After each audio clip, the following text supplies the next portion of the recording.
दोस्तों, आज प्रत्येक मनुष्य अपनी एक गलती की वजह से गरीब बना हुआ है। अन्यथा यह बात सत्य है कि कोई व्यक्ति गरीब नहीं होता।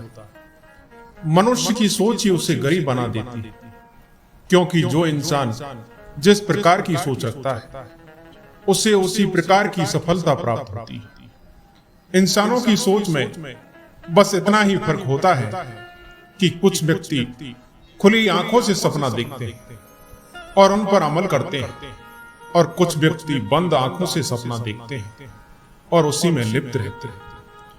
दोस्तों, आज की इस कथा में हम जानेंगे कि किन कारणों की वजह से कलयुग का इंसान गरीब हो जाता है। दोस्तों, एक बार नारद भगवान श्री कृष्ण के पास द्वारिका पधारते और कहते हैं, प्रभु, आज मैं आपके पास अपने एक प्रश्न के निवारण की वजह से आया हूं कि किन कारणों की वजह से मनुष्य गरीब हो जाता है, वह मुझे बताने की कृपा करें।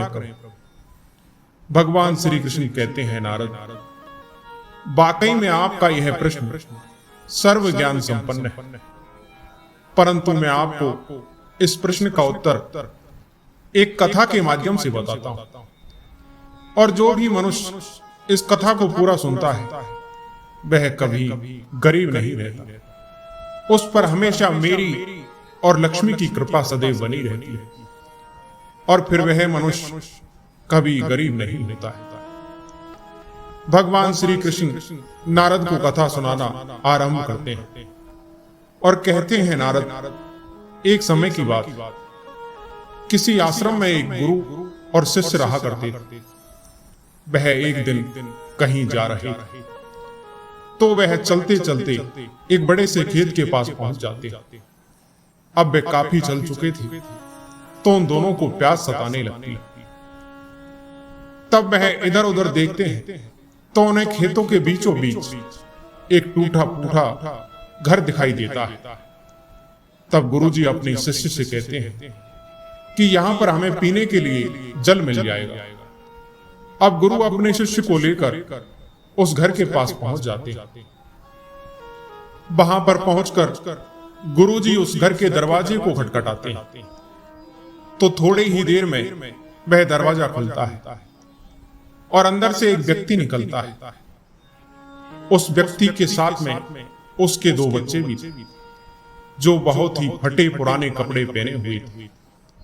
अब उन गरीब दुखिया मनुष्य को देखकर वह गुरुजी उन लोगों से विनम्र आवाज में कहते हैं कि हे पुत्र, मैं और मेरा शिष्य बहुत दूर से यात्रा करके आ रहे हैं और बहुत प्यासे हैं, क्या हमें पीने के लिए पानी मिल सकता है? तब वह व्यक्ति अंदर से पानी लेकर आता है। तब गुरु और उसका शिष्य जल ग्रहण करते हैं। अब वह गुरुजी अचानक उस व्यक्ति से कहने लगते हैं कि हे पुत्र, तुम्हारा तो खेत बहुत बड़ा है, परंतु इसमें कोई फसल क्यों नहीं है? इसका क्या कारण है? आप सभी लोगों का गुजारा कैसे चलता है?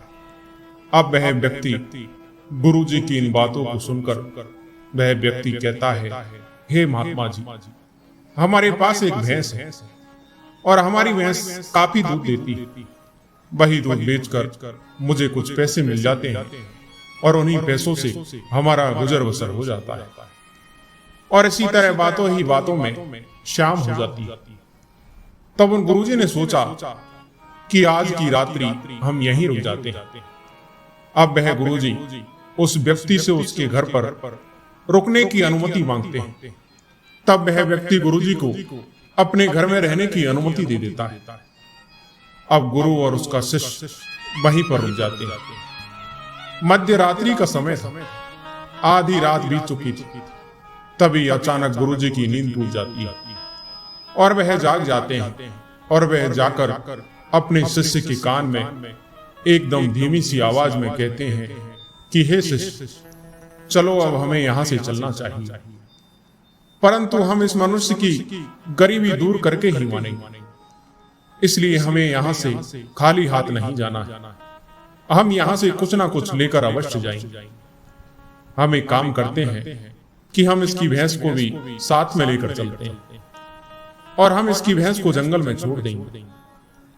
अपने गुरुजी की ऐसी बातों को सुनकर थोड़े समय के लिए तो शिष्य को अपने गुरु की इन बातों पर विश्वास ही नहीं हो पा रहा कि यह वही गुरुजी है जिन्होंने मुझे इतना ज्ञान दिया है। चोरी करना इन्होंने पाप बताया है, परंतु मेरे गुरुजी आज पहली बार किसी के साथ गलत करने के लिए मुझे बोल रहे हैं। लेकिन अब मैं मेरे गुरुजी की बात को टाल भी नहीं सकता। आखिर वे गुरु हैं मेरे। अब वह शिष्य और गुरु दोनों ही जंगल की तरफ उस गरीब की भैंस को लेकर निकल पड़ते और उस भैंस को जंगल में ले जाकर ऐसी जगह छोड़ देते हैं जहां से उस भैंस का मालिक उसे वापस ना ले जा पाए और ना ही वह भैंस वहां से अपने मालिक के पास ना जा पाए। अब इसके बाद वह गुरु और शिष्य वहां से चले जाते हैं, परंतु शिष्य के मन में यह बात हमेशा ही खटकती रहती है कि गुरुजी ने आखिर उस गरीब आदमी के यहां से उस भैंस को ले जाकर जंगल में क्यों छोड़ दी। इस घटना को अब लगभग 10 वर्ष गुजर चुके थे। अब उस शिष्य के गुरु की भी मृत्यु हो चुकी थी। अब वह शिष्य अपने गुरु के आचरण को धारण कर लेता है। अपने गुरु के आचरण को धारण करने के बाद वह शिष्य एक बहुत बड़ा गुरु बन जाता है, परंतु अभी भी उसके मन में वही बात चल रही थी कि मेरे गुरुजी ने वह भैंस क्यों जंगल में छोड़ दी थी। एक दिन उसके मन में विचार आया कि क्यों ना उस व्यक्ति से मिला जाए जिस व्यक्ति की भैंस गुरुजी ने जंगल में छोड़ दी थी। कुछ हो या ना हो, हम उसकी कुछ आर्थिक मदद भी कर देंगे ताकि उसके आगे की जिंदगी खुशहाल हो सके। यही सोचकर वह महर्षि शिष्य उस व्यक्ति के पास जाने लगे और कुछ समय में उस व्यक्ति के पास में जा पहुंचे। वहां का दृश्य देखकर वह चकित हो गए, क्योंकि अब उस खेत में बहुत से वृक्ष और टूटे फूटे घर की जगह एक विशाल घर बना हुआ था। यह सब देखकर वह अपने मन में विचार करने लगे कि हो सकता है भैंस के चले जाने के कारण वह व्यक्ति अपना घर बेचकर यहां से चला गया होगा। इसी वजह से यहां पर इतना बड़ा घर बना हुआ है। और यही बात सोचते हुए वह वापस लौटने लगता है। तभी उस महर्षि शिष्य की नजर उस व्यक्ति पर पड़ती, तो वह उस व्यक्ति के पास जाकर कहने लगता है कि शायद आप हमें ना पहचानते हो, परंतु आज से कई वर्षों पहले मैं आपसे मिला था। तब वह व्यक्ति कहता है कि मैं आपको कैसे भूल सकता हूं, आप तो उस दिन बिना बताए ही हमारे यहां से चले गए और उसी दिन हमारी भैंस भी न जाने कहां चली गई, जो आज तक नहीं लौटी। कुछ दिनों तक तो मैं बहुत परेशान रहा, मुझे कुछ समझ नहीं आ रहा था कि अब क्या करूं, परंतु जीवन जीने के लिए कुछ ना कुछ काम तो करना भी जरूरी था। इसलिए मैंने लकड़ियों को काटकर बेचने का काम शुरू किया। उन पैसों को मैंने अपने खेतों में खर्च करके फसल उगाने का प्रयास किया और मेरी मेहनत रंग लाई। मेरी फसल बहुत अच्छी हुई और दूसरे खेत में मैंने फलों का एक बगीचा लगवा दिया, जिससे उस बगीचे में बहुत अच्छे फल लगे और आज मैं शहर में फल बेचने वाला सबसे बड़ा व्यापारी हूं। लेकिन यह सब कुछ कभी भी नहीं हो पाता अगर मैं भैंस यहां से नहीं गई, क्योंकि मैं उस भैंस के कारण कोई दूसरा कार्य नहीं करना चाहता था। उसके जाने के बाद मैंने कार्य करने का दूसरा रास्ता चुना जिससे मैं पैसा कमा सकूं। लेकिन आज मैं अपनी जिंदगी से बहुत खुश हूं और शहर का सबसे बड़ा व्यापारी हूं। यह बात सुनकर वह महर्षि शिष्य उस व्यक्ति से कहता है कि यह कार्य तो तुम पहले भी कर सकते थे। तब वह व्यक्ति बोला कि मैं कर तो सकता था, परंतु उस समय मेरी जिंदगी बिना मेहनत किए भी चल रही थी। इसी कारण मुझे कभी इस बात का एहसास भी नहीं कि मैं भी कभी कोई दूसरा काम कर सकता हूं। मैंने कभी कोशिश नहीं की, लेकिन भैंस के जाने के बाद मुझे इस बात का एहसास होने लगा कि मैं कोई दूसरा कार्य भी कर सकता हूं। और मैं उसी समय निश्चय किया कि अब मैं अपनी जिंदगी में जो कुछ भी करूंगा अपने दम पर करूंगा। और इसी संकल्प की वजह से आज मैं इस मुकाम पर पहुंचा हूं।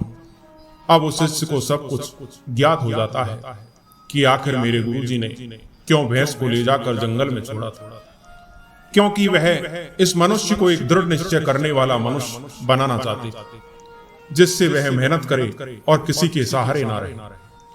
भगवान श्री कृष्ण कहते हैं, नारद, अगर मनुष्य को घर में बैठे बैठे 2 समय का भोजन मिल रहा हो और उसे कोई कार्य भी ना करना पड़े, तो वह मनुष्य आलसी बन जाता है और उस मनुष्य के घर लाचारी, गरीबी, दुख, दर्द सब कुछ समाहित हो जाता है और उस मनुष्य के घर से खुशहाली का नामो निशान मिट जाता है। इसलिए प्रत्येक मनुष्य को खुद पर भरोसा रखना चाहिए, दूसरों के सहारे नहीं बैठना चाहिए। जो मनुष्य अपना काम समय पर करते हैं और अच्छे आचरण से चलते हैं, दूसरों का अहित नहीं चाहते, दूसरों से घृणा नहीं करते हैं, उनका कल्याण होता है, वही सदा सुखी रहते हैं और उनके घर लक्ष्मी जी का वास होता है, जिससे उनके दुख दर्द दूर हो जाते हैं।